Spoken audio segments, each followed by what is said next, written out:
The trolley problem is more than just a philosophical thought experiment coined by Judith Jarvis Thompson in 1976. It is undeniably, at this point, something of a cultural icon. It is to ethics what Schrodinger's cat is to quantum mechanics.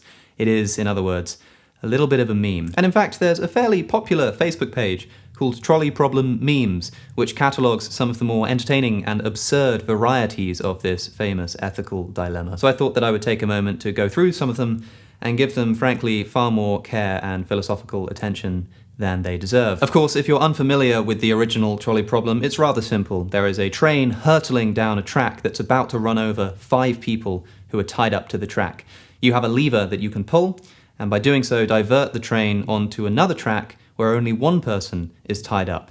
Do you pull the lever in order to save the 5 and kill the 1? So the first famous variant on the trolley problem is that of a fat man on a bridge. Instead of there being 2 tracks, a train is now just hurtling towards 5 people, and you're stood on a bridge with a rather large man who you can push off the bridge, and if you do so, he'll crash into the train, stopping the train in its tracks, but of course killing the fat man in the process. And the question is, would you push the fat man off the bridge in order to save the 5 people?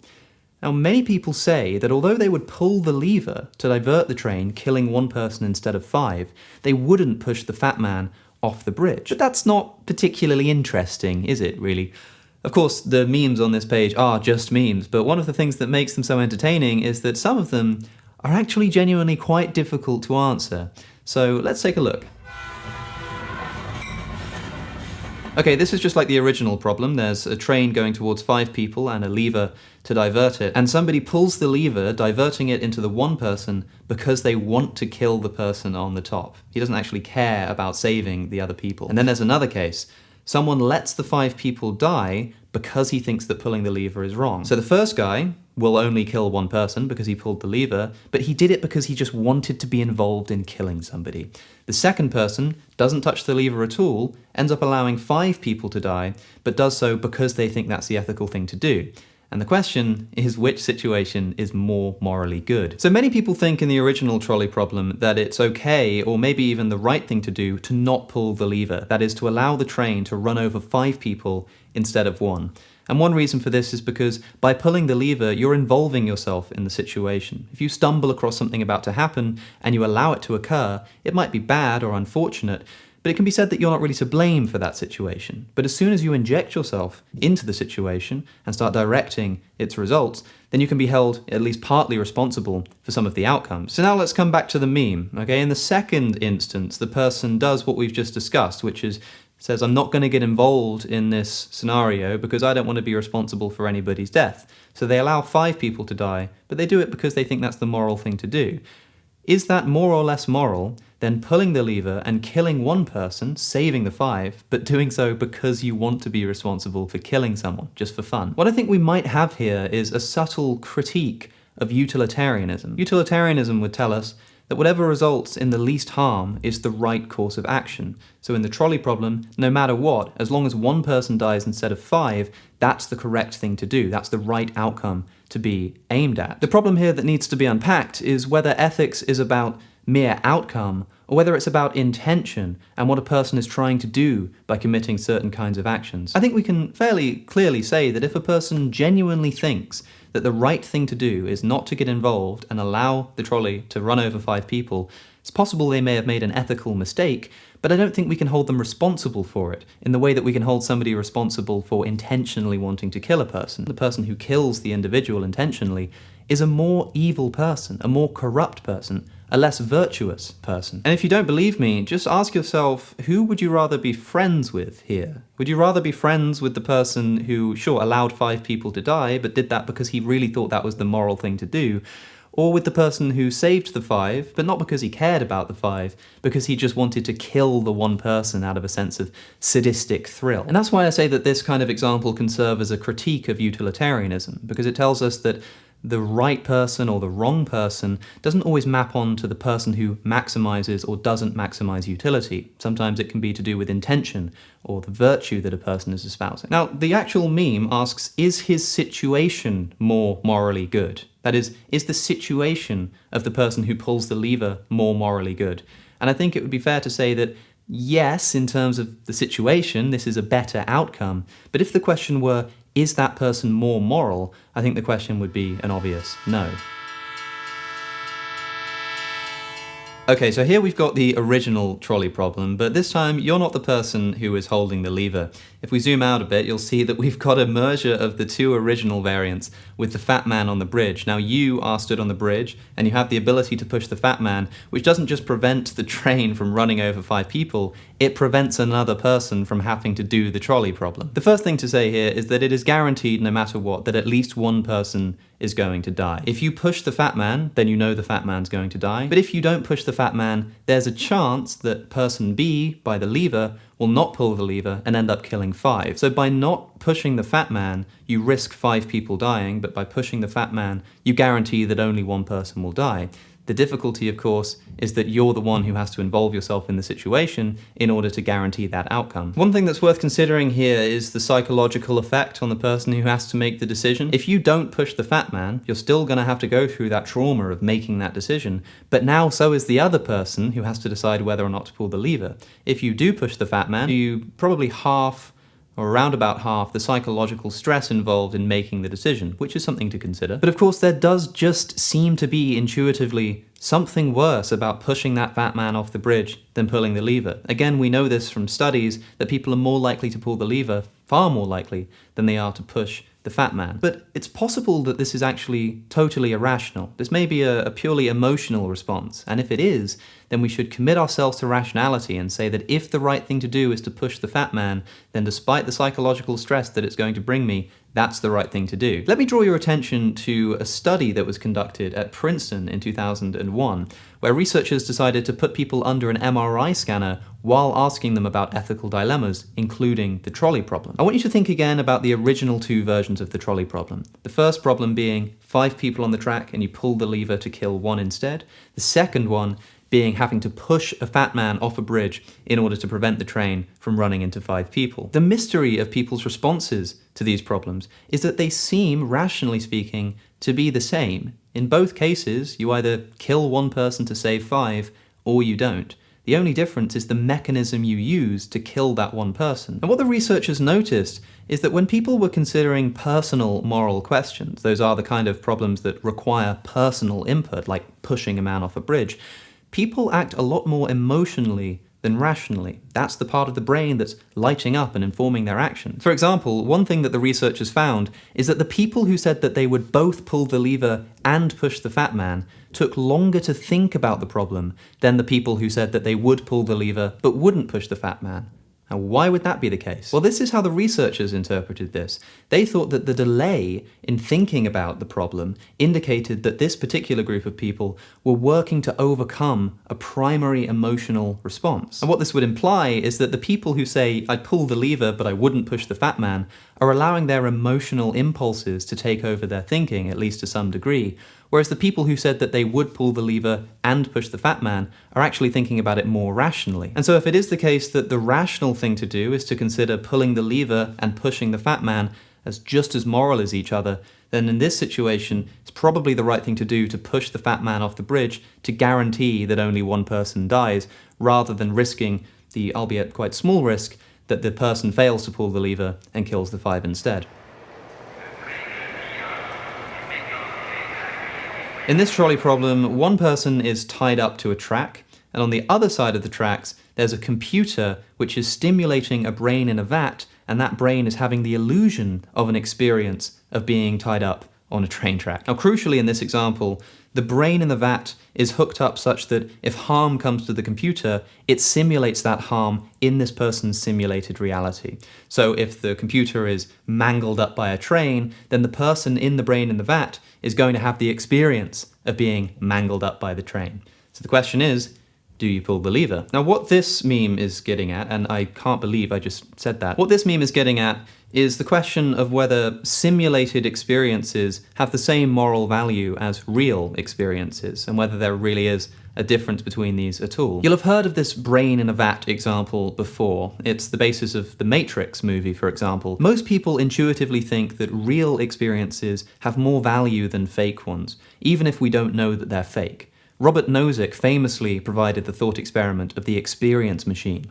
He imagines that you have an ability to step into a machine which is going to simulate a reality far more pleasant than the one that you're currently living. It'll all be fake, of course, but you won't know that once you're in the machine. And the question is, would you step into the machine? Robert Nozick correctly says that most people probably wouldn't choose to step into the machine, which tells us that something about the experience being real makes it more intrinsically valuable. It's not just about the amount of pain or pleasure that you'll experience, but whether that experience is real. But to me, this thought experiment is flawed for a number of reasons. First, it may be the case that most people wouldn't step into the experience machine, but it's also possible that most people are being irrational. Just because most people would choose to do something doesn't mean that that's actually the right thing to do or the most rational thing to do. It just means that that's what the majority would in fact do. And maybe part of the reason why people wouldn't want to step into the machine is because of status quo bias. That is, a bias towards wanting to keep things as they are. For example, imagine an opposite scenario. This time, you wake up tomorrow and you find that you've been plugged into an experience machine for your whole life, and you're on an operating table, and the doctors say, "Welcome back to reality. Life kind of sucks here. Your life isn't very good. Now, if you want, we can plug you back into the experience machine and you'll get your old life back and you'll forget that this ever happened." Of course, there will be some people who choose to take the red pill and stay in the real reality, but I think that at least far more people would choose to put themselves back into the machine that they've been in for all of their lives than would choose to step into the experience machine of the original example. As far as I'm concerned, a negative experience is a negative experience. I mean, I might be a brain in a vat right now and have no idea about it, but the experiences of pain and suffering that I feel are still gonna feel just as real as if I weren't a brain in a vat. It's still suffering and should still be counted as the same. So in this scenario, I'm actually quite ambivalent towards whether we should run over the real person or the brain in the vat. Now that might seem a bit weird and a little bit crazy. Why would I favor a computer over a person? But look, this is a brain in a vat. It's a person as far as I'm concerned. It has thoughts, it has at least an imagined history, it has a brain in this particular example, and so we need to consider it morally. But again, this might be where emotion rubs up against rationality, because emotionally I'm far more inclined, and I think if I were actually in this situation, I'd almost certainly pull the lever to destroy the computer instead of the real person. There's just something that feels wrong about not caring whether we save a real person or a brain in a vat. But of course, if we are going to be ambivalent about which to kill, then there is one consideration, which is that the real person is likely going to have people that will miss him. He's going to have friends and family, and there'll be at least some people who were aware of his existence. A brain in a vat obviously doesn't have any friends and family except those that are invented by the brain in the vat or by the computer. So by destroying the computer, you also destroy those people, and none of it actually matters. And so if we are going to be ambivalent about what's intrinsically worse to do, I think this factor pushes us towards running over the computer. Okay, this one's a bit of a headache.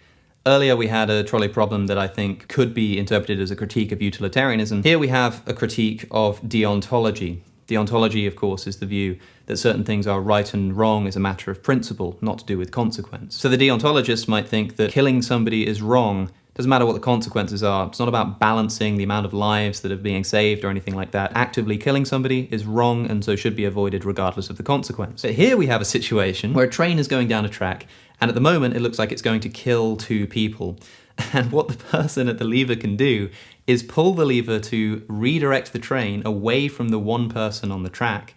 But now it's hurtling towards 5 people, and the only way to save those 5 people would be to pull another lever, which puts the train back on the original track and kills that second person. If the deontologist thinks that injecting yourself in the situation and being responsible for someone's death is always going to be wrong, if you pull the lever, then you are the one killing that one person on the track.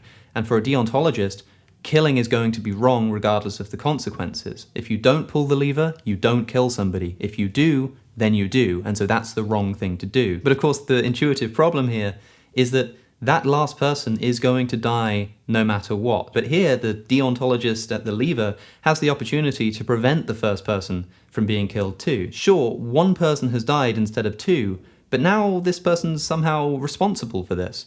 And the question is, would you rather be responsible for one person's death, or at least partly responsible in this kind of scenario, or would you rather allow that person to die anyway, plus another person, just to allow yourself to not be a part of the situation? It seems callous to not save that first person. It seems insane, morally speaking. But this is why the meme says that this is the day the deontologist started questioning his belief system. Because, of course, in order to save that first person, you need to put yourself into the situation. So, of course, this isn't really a question, this is more of a critique. But if you're asking what I would do, you can bet that I'd be pulling the lever twice.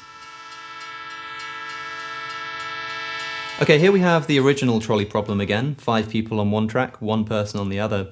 But the track is connected with a loop, meaning that no matter what you do, everyone's going to end up dead. And the question here, in this meme, is which order should you kill the people? If you pull the lever, and therefore kill the 1 person first, then 5 people need to watch somebody be brutally killed in front of them. Whereas if you allow the train to run over the 5 first, then only 1 person has to witness a bunch of death, but they have to witness 5 people being killed in front of them. So is it worse to make 5 individual people see 1 person be killed, or make just 1 person see 5 people be brutally killed in front of them? Interesting question. For me, however, I think this one is fairly straightforward, and I'll explain why. Let's say that 1 person sees another person get brutally killed. That's a lot of trauma. By forcing a second person to also witness that train running over a single person, you've doubled the trauma. You've times it by 2, because the same amount of trauma is going to be experienced by each of the viewers, and so now, rather than 1 lot of trauma, you've got 2 lots of trauma. If you add 5 people who all have to witness this person being run over on the track, then you've 5x'd the trauma. You've got 5 times the amount of trauma than if 1 person were to witness a single person being run over. Now imagine that we're running over the 5. Of course, watching 1 person be run over is going to give you 1 lot of trauma. But watching 2 people getting run over is going to increase the trauma, but it's not going to double it. It's not going to be doubly as bad seeing 2 people be run over than it is seeing 1 person. If you don't agree with me, imagine we got up to 15 people. Imagine you had to watch 15 people get run over by a trolley.